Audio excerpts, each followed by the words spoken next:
Hey guys, on my way over, and I see while I was in the air that the young racist DOGE incel staffer who had tweeted that he was racist before it was cool and he wanted to normalize Indian hate, he didn't like interracial marriage, this guy is being hired back by the government, according to the vice president.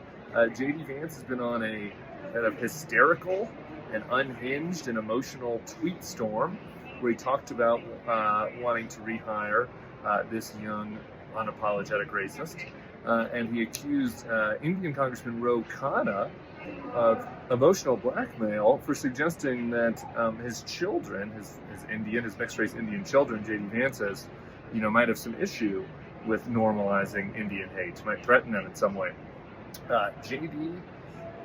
says that I guess he thinks that Ro is too emotional when talking about his own children's feelings, and that J.D. looks at this just looking at it straight. And he says, in this country, I want my kids to be able to make mistakes, say racist stuff, not suffer any consequences for them, not have to apologize, no nothing. In this country, you can do whatever you damn well please, and that is the country he wants to live in. I just want to say to JD that it's very clear where you stand.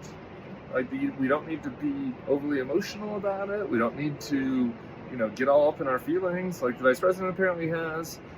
We can just look at this directly and clearly and say that J.D. Vance is okay with normalizing Indian hate.